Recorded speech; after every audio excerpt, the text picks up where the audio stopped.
Time. We perceive it as an unyielding river, dragging us relentlessly from a fixed past into an unpredictable future. But what if the river could be breached?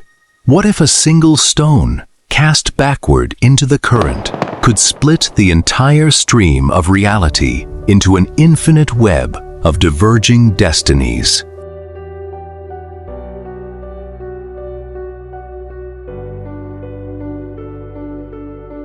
In our last breakdown of Nolan's Interstellar, we explored the circular causal paradigm, an unbreakable, eternally locked loop, where the future is explicitly responsible for generating its own past. In that architecture, history is a single, unalterable tapestry. Space-time protects itself from paradoxes by making change completely impossible. But today, we fracture that logic entirely. We step into the dynamic linear paradigm. Here, time is no longer a solid track. It is a highly malleable pathway. History can be aggressively rewritten. Human choices carry catastrophic retroactive consequences, and a single localized anomaly can instantly trigger an alternate sheet of reality. To map this terrifying physics, we must look to the definitive cinematic masterpiece of branching time. In a dynamic, linear universe, the time traveler does not belong to the past they visit. They are an external anomaly, a foreign entity, forcefully injected into a fragile, highly volatile, historical ecosystem. When Marty McFly alters the events of 1955, he isn't fulfilling destiny. He is actively disrupting the causal dominoes of his own heritage.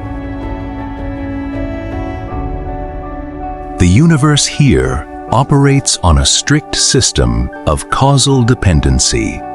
Prevent your parents from falling in love, and the timeline instantly begins a live, retroactive recalculation of your probability of existence. If the probability hits 0, your matter is systematically erased from the fabric of reality.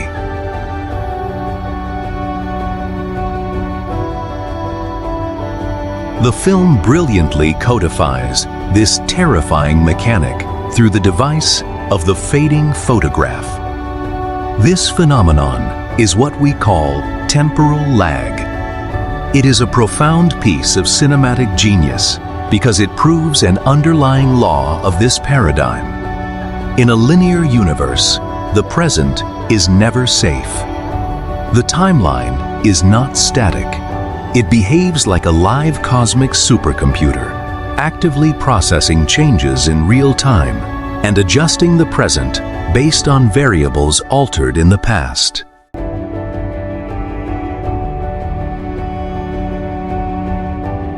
Nowhere is the architectural complexity of this paradigm more lethal than in Back to the Future Part 2.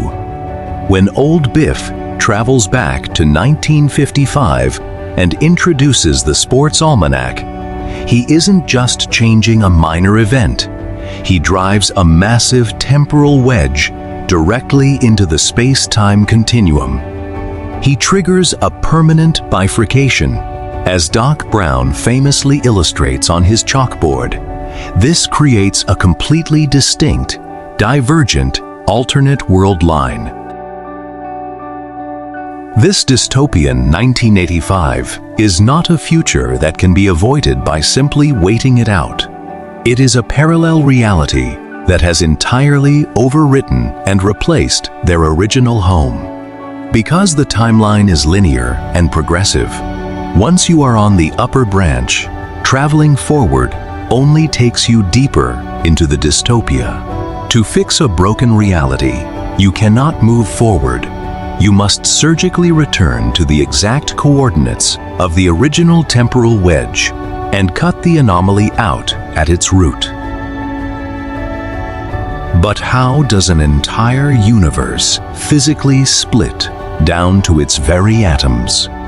Is this elegant branching system just a clever Hollywood fantasy used to write compelling scripts?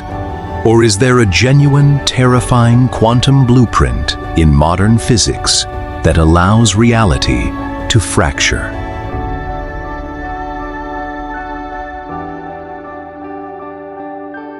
Drop your thoughts in the comments right now.